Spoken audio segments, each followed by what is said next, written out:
Sarah Martinez was 28 years old when her life changed forever. She was driving home from work one evening.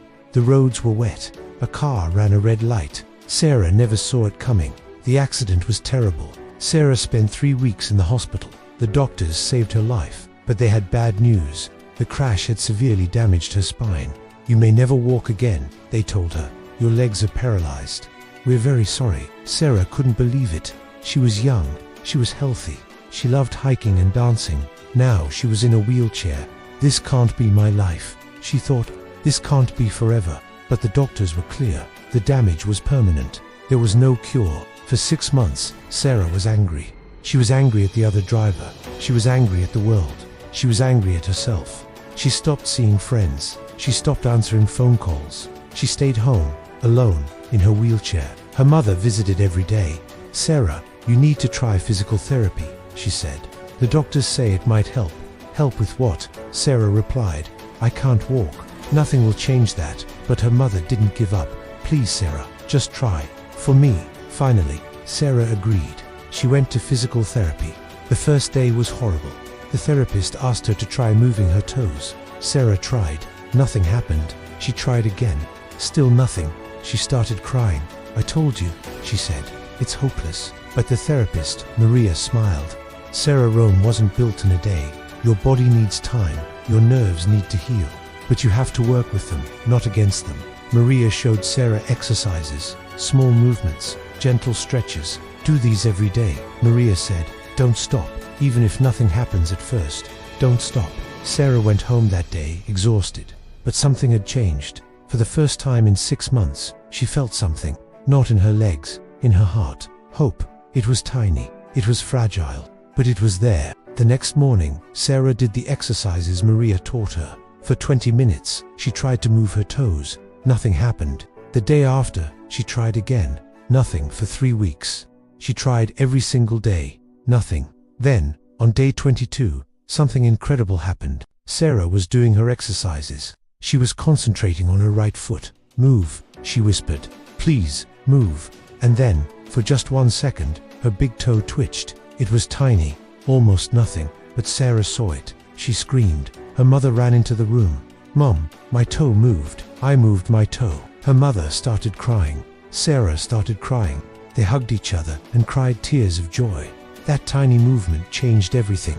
If she could move her toe once, maybe she could move it again.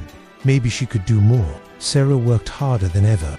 Every day, she did her exercises. 2 hours in the morning, 2 hours at night. Slowly, very slowly, things began to change. After 2 months, she could move all her toes. After 4 months, she could feel pressure on her feet. After 6 months, she could move her ankles. The doctors were amazed. "This is very rare," they said. "Your determination is extraordinary." But Sarah wasn't satisfied. She didn't want to just move her feet. She wanted to walk. "I know it's impossible," she told Maria, "but I'm going to try anyway." With Maria's help, Sarah started trying to stand. At first, she could only stand for 3 seconds before her legs gave out. But 3 seconds became 5 seconds. 5 seconds became 10 seconds. After a year of daily practice, Sarah could stand for 2 whole minutes. Then came the hardest part, learning to walk again. Sarah used parallel bars to support herself. She would take 1 tiny step, then fall, get up, try again, fall, get up, try again. Some days she took only 3 steps. Some days she took none, but she never stopped trying. 2 years after the accident, Sarah took 10 steps without holding on to anything. Her mother, Maria, and the doctors all watched with tears in their eyes. Sarah was walking. It wasn't perfect, it wasn't pretty, but she was walking. But Sarah didn't stop there. "If I can walk," she thought, "maybe I can run." Everyone told her it was impossible. "Sarah, be realistic," her doctors said. "You've already accomplished a miracle. Don't push too hard." But Sarah had learned something important. The word impossible didn't scare her anymore. She started training. First, she could only jog for 30 seconds. Her legs would shake, her muscles would burn. But she kept going. Every week, she ran a little bit longer, a little bit farther. 3 years after the accident, Sarah ran her first 5K race, 5 kilometers. She came in last place. She was an hour slower than everyone else. But when she crossed that finish line, hundreds of people were cheering for her. They knew her story. They knew what that finish line meant, but Sarah still wasn't done. She had a new dream, a bigger dream.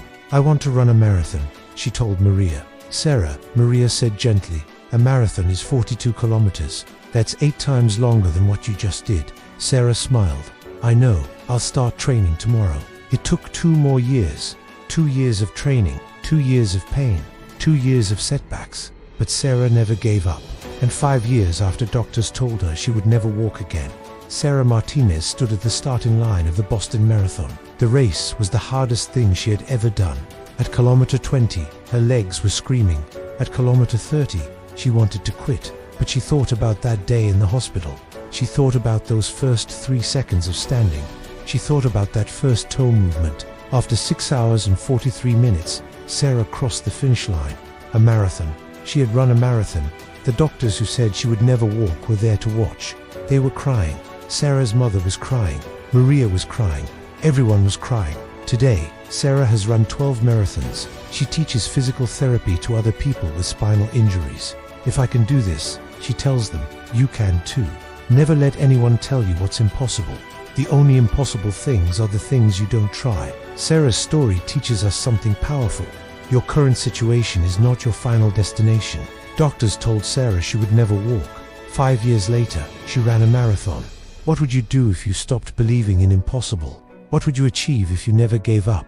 Sarah made a choice. Every day, for 5 years, she chose to keep trying. What choice will you make today?